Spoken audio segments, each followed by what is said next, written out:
ज़बरवन पहाड़ी के दामन में वाक़ा एशिया के सबसे बड़े बाग बाग-ए-गुल-ए-लाला को अब सयाहों की आमद-ओ-रफ्त के लिए 2 दिनों के बाद बंद कर दिया जाएगा। जी हाँ नाज़रीन, महकमा फ्लोरिकल्चर के डायरेक्टर के मुताबिक इस बाग को अब 26 अप्रैल के बाद सयाहों की आमद-ओ-रफ्त के लिए बंद कर दिया जाएगा। आपको बताते चले नाज़रीन कि अब की बार इस बाग में सयाहों की तादाद रिकॉर्ड सतह पर पहुँच गई है और इसने अपने गुज़श्ता सभी रिकॉर्ड तोड़ दिए हैं। अभी तक के जो एदाद शुमार हमारे पास पहुँचे हैं उनके मुताबिक अभी तक इस बाग में 6,71,000 के करीब सयाहों ने सैर की है, जबकि अभी आने वाले 2 दिनों के दौरान ऐन मुमकिन है कि इस तादाद में भी इजाफा दर्ज हो। आपको बताते चलें कि एशिया के सबसे बड़े बाग बाग-ए-गुल-ए-लाला को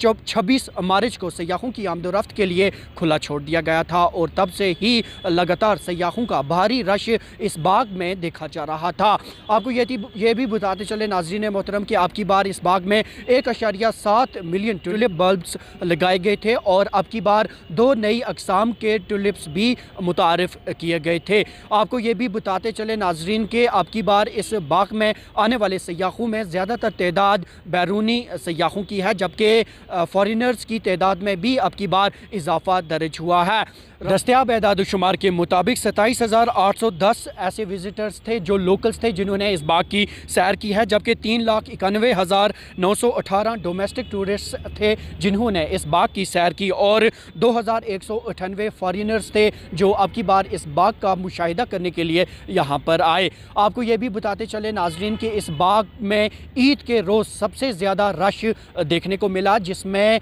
भारी तादाद में लोगों ने इस बाग की सैर की और एक खुशाइन बात अब की बार ये भी देखने को मिली कि इस बाग में जहां इतनी तादाद में सयाह इसका विज़िट करने के लिए आ रहे थे तो वहीं ट्रैफिक का हजूम भी भारी तौर पर देखने को मिला, लेकिन महकमा ट्रैफिक की जानिब से इस हजूम को कंट्रोल करने के लिए न सिर्फ इजाफी नफरी को तैनात किया गया बल्कि इसके लिए अलहदा ट्रैफिक रूट भी मुतारिफ़ कराना पड़ा। तो कुल मिलाकर ये बाग अब अपने आखिरी अयाम की जानिब दाखिल हो चुका है और ठीक 2 दिनों के बाद इस बाग को सयाहों की आमद-ओ-रफ्त के लिए बंद कर दिया जाएगा। दैनिक सवेरा के लिए श्रीनगर से कैमरामैन यस्टफ खान के साथ में ज़ुबैर कुरैशी।